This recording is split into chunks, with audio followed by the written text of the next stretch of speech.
প্রণাম নমস্কার।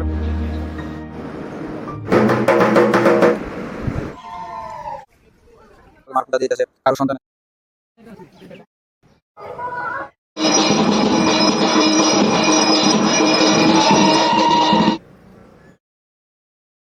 সবাইকে প্রণাম নমস্কার কুলুমখা। আমি যুবরাজ আপনাদের সকলকে স্বাগত জানাচ্ছি স্পিরিচুয়াল ত্রিপুরাতে। আজকে আমরা আছি ত্রিপুরার অন্যতম আধ্যাত্মিক পর্যটন কেন্দ্র ও মন্দির শ্রী শ্রী কসবেশ্বরী কালী মন্দির কসবা কালীবাড়িতে। এই মন্দিরটি ত্রিপুরার সিপাহীজলা জেলার বিশালগড়ের মধুপুরের কমলাসাগর নামক স্থানে অবস্থিত। কসবাতে আপনারা ট্রেন দিয়ে বিশালগড় স্টেশনে নেমে অথবা বাস দিয়ে অথবা প্রাইভেট ভেহিকেল দিয়ে আসতে পারেন। চলুন দর্শন করে আসি।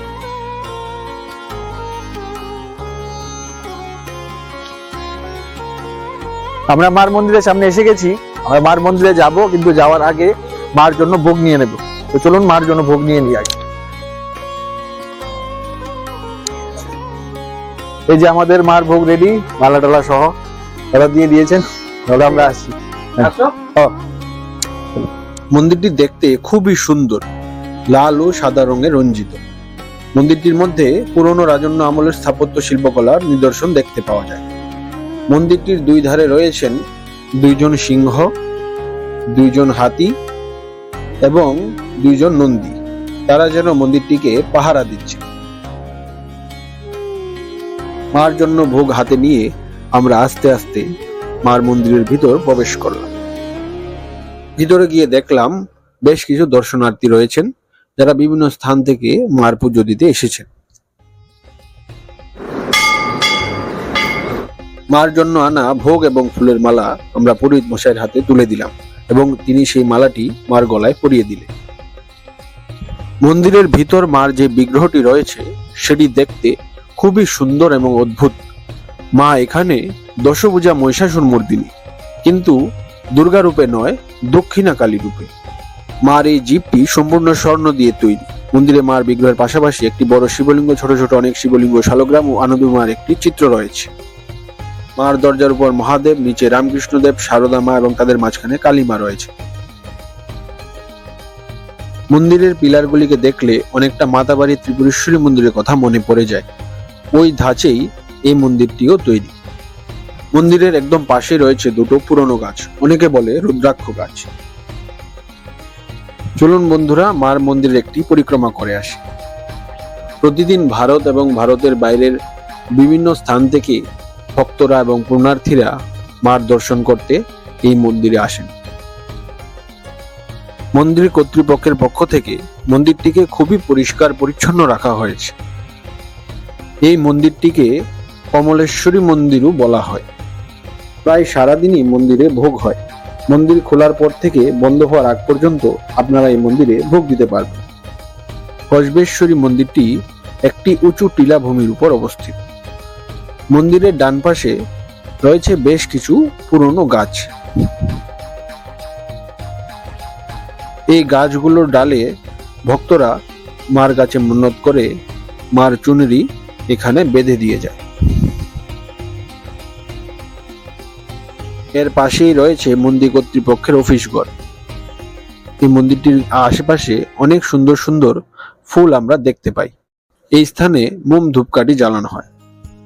মন্দিরের পিছনে রয়েছে খুব সুন্দর একটি বাগান। বর্তমান সময়ে এই কসবা কালীবাড়ি মন্দিরটি একটি ধার্মিক পর্যটন কেন্দ্রে পরিণত হয়েছে। মন্দিরের বাঁ পাশেই রয়েছে তুলসী বেদী এবং বহু বড় বড় এবং পুরনো গাছের একটি সুন্দর উদ্যান, যেখানে গাড়ি ও বাইক পার্কিং এর ব্যবস্থা রয়েছে এবং গাছগুলোর নিচে বেদি বানিয়ে ভক্তদের জন্য বিশ্রামের জায়গা করে দেওয়া হয়েছে। মন্দিরের পাশে একটি শিলালিপি রয়েছে, যেখানে মন্দিরের ইতিহাসের ব্যাপারে সামান্য কিছু কথা লেখা আছে। কসবেশ্বরী কালী মন্দিরের নির্মাণ কে করেছে এ নিয়ে ত্রিপুরার ঐতিহাসিক গ্রন্থ রাজমালাতে বেশ কিছু সংশয় রয়েছে, কিন্তু যতটুকু জানা গেছে যে এখানে একটি রাজাদের পুরানো দুর্গ ছিল, যার নাম ছিল কৈলারগড় দুর্গ। এই কৈলারগড় নামটি ত্রিপুরার মহারাজা কল্যাণ মাণিক্যের নাম অনুসারে হয়েছে। মহারাজা কল্যাণ মাণিক্যের নাম অনুসারেই সেই দুর্গটির পুরাতন নাম ছিল কল্যাণগড় দুর্গ, কিন্তু পরবর্তী সময়ে লোকভাষায় বিকৃত হয়ে এর নাম হয়ে গেল কৈলারগড় দুর্গ।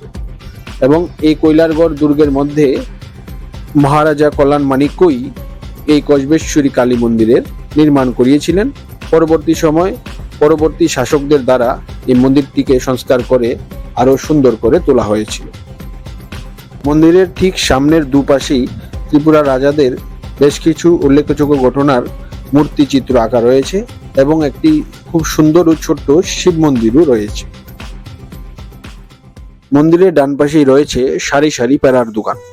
এখানকার প্যারা মাতাবাড়ি ত্রিপুরেশ্বরীর মতো বিখ্যাত না হলেও স্বাদে খুব একটা খারাপ নয়। এখন আমাদের সাথে একজন প্যারা বিক্রেতা রয়েছে, ওনার সঙ্গে একটু কথা বলি। দাদা, আমার নাম উত্তম গগৈ। আচ্ছা দাদা, এখানে যে ভক্তরা আসে বার পূজার জন্য, এখানে মাকে কি কি পূজাতে দেওয়া হয়?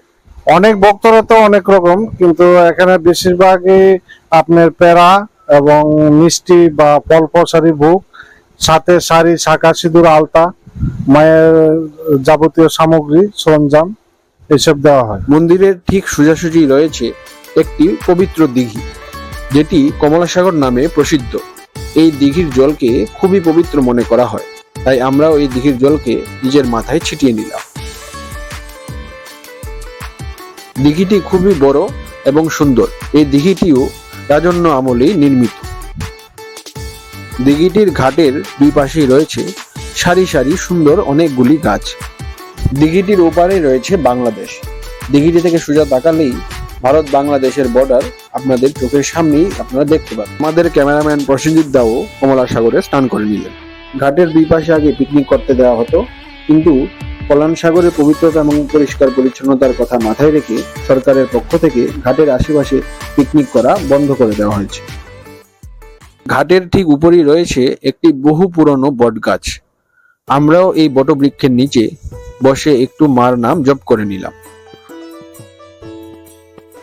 দূর থেকে আগত ভক্তদের জন্য পানীয় জল এবং হোটেল দুইয়ের ব্যবস্থা এখানে রয়েছে। মন্দিরের বাঁ পাশের দেওয়ালগুলিতেও রয়েছে ত্রিপুরার উল্লেখযোগ্য বিখ্যাত পর্যটন কেন্দ্রগুলির চিত্রাবলী এবং ত্রিপুরার হিন্দু সনাতনী কৃষ্টি সংস্কৃতির বেশ কিছু উল্লেখযোগ্য চিত্রাবলী, যা পাথরের গায়ে আঁকা রয়েছে। এই চিত্রাবলীগুলি দেখতে দেখতে আপনারা যত এগোতে থাকবেন, কিছুক্ষণ পরেই আপনাদের সামনে উপস্থিত হবে কুমিল্লা ভিউ টুরিস্ট লজ। লজটির সামনেই রয়েছে অদ্ভুত সুন্দর দেখতে কিছু পুতুলের মূর্তি। লজটি দেখতে খুবই সুন্দর। এর বাপাশে রয়েছে একটি সুন্দর ভিউ পয়েন্ট। এই ভিউ পয়েন্টের উপর উঠে দর্শনার্থীরা কসবার একটি ড্রোন ভিউ বা ওভার ভিউ দেখতে পারেন। এই ভিউ পয়েন্টটি ত্রিপুরার বাঁশ বেতু ছন দিয়ে তৈরি করা হয়েছে।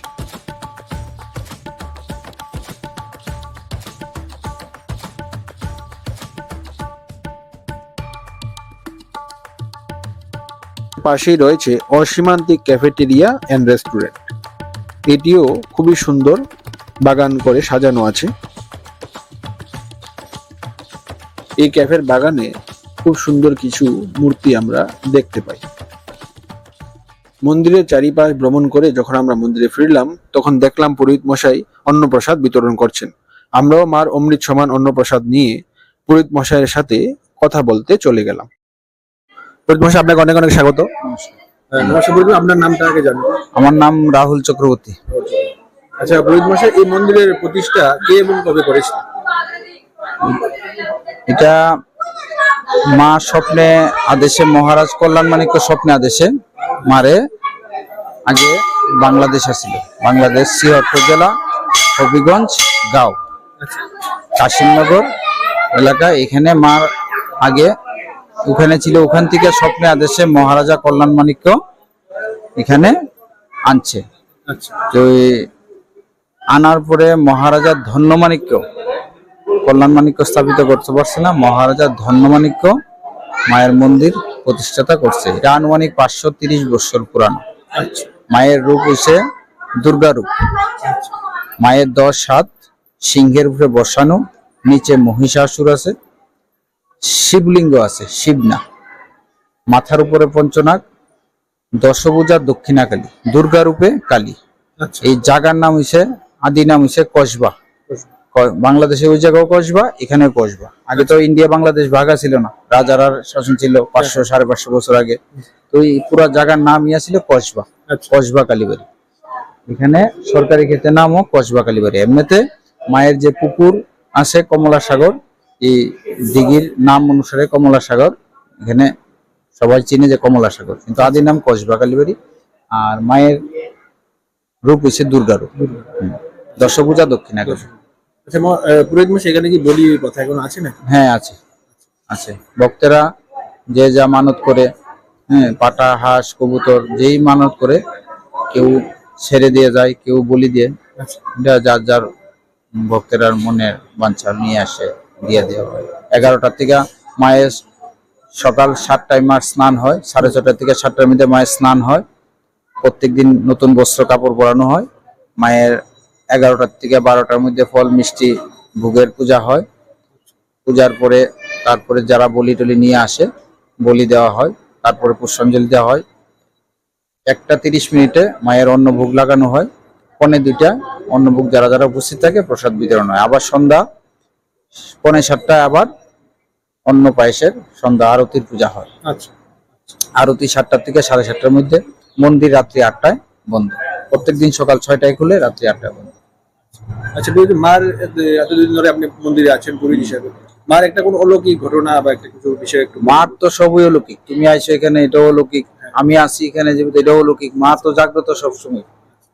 আচ্ছা, মা জাগ্রত আসে বলে তো সমস্ত ভক্তরা দূর দূরান্ত থেকে, বাংলাদেশ থেকে আইয়ে, আমেরিকার থেকে আইয়ে, বাইরের বহু বিভিন্ন কান্ট্রির থেকে আসতেছে। আমরা দেশের থেকে তো আসতেছি, বাইরের বিভিন্ন পর্যটক আসে, মায়ের মনোবাঞ্ছনা মার পূজা দিয়ে দিতেছে। কারো সন্তানাদি হয় না, মার কাছে অঞ্জলি দিয়া উপাস থেকে পূজা দিয়া মার সন্তান কামনা করিয়া, আবার অনেক ভক্ত সন্তান কামনা লিয়া, সন্তান লিয়া আইয়া মার পূজা দিতেছে।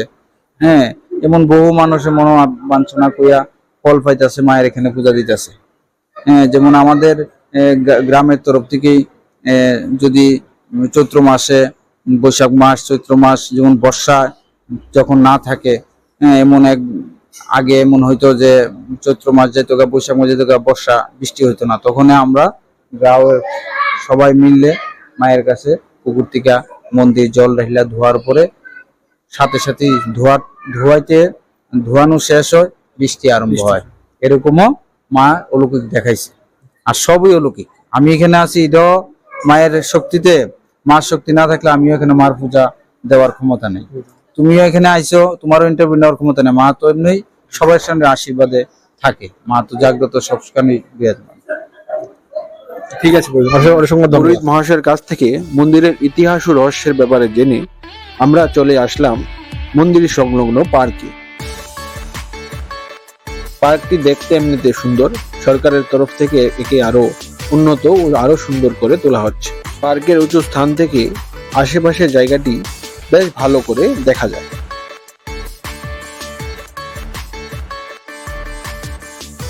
পার্কের সৌন্দর্য অনুভব করে আমরা ফিরে আসলাম আবার মার মন্দিরে। বৈশাখ মাসের অমাবস্যা তিথিতে এই মন্দিরের বাৎসরিক উৎসব ও মেলা অনুষ্ঠিত হয়ে থাকে, যেখানে প্রচুর জনসমাগম হয়। কিছুক্ষণ পরই মার মন্দিরের মনোরম সন্ধ্যা আরতি শুরু হয়ে গেল এবং আমরা চলে গেলাম সেই সন্ধ্যা আরতির দর্শন করতে।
মন্দিরে আগত কিছু ভক্তদের সাথে কথা বলি।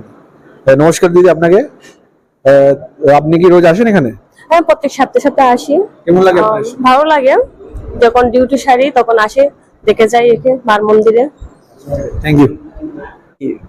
ফিল খুবই ভালো ফিল করা হয় ভিতর থেকে, একদম মন ফ্রেশ হয়ে যায় মন্দিরে আসার পরে। এটাই কি বলবেন বাকি দর্শনার্থীদের উদ্দেশ্যে, দূরে যারা ভক্ত আছে? দূরে যারা ভক্তরা আছে তারা এই ভিডিও দেখে প্রত্যেকেই একবার আসার চেষ্টা করুন, দেখুন এসে কি হয়, ভালো হবে, মঙ্গল হবে। মা কালীমার নামে একবার এসে দর্শন করেন মা কালীমাকে। তো ভক্তগণ, আমরা আজ গিয়েছিলাম ত্রিপুরার ঐতিহ্যবাহী এবং খুবই সুন্দর একটি মন্দির, বহু পুরানো রাজাদের মন্দির, শ্রী শ্রী কমলেশ্বরী কসবেশ্বরী কালী মন্দির। তো আমাদের আজকের ভিডিও আমরা এখানেই শেষ করছি। সকলকে অসংখ্য ধন্যবাদ, নমস্কার, হামবাই। এবং যদি ভিডিওটি ভালো লেগে থাকে অবশ্যই ভিডিওটিকে লাইক করবেন এবং ভিডিওটিকে শেয়ার করবেন, চ্যানেলটিকে সাবস্ক্রাইব করবেন। সকলকে শুভরাত্রি, অসংখ্য ধন্যবাদ। জয় মা কসবেশ্বরী কালী।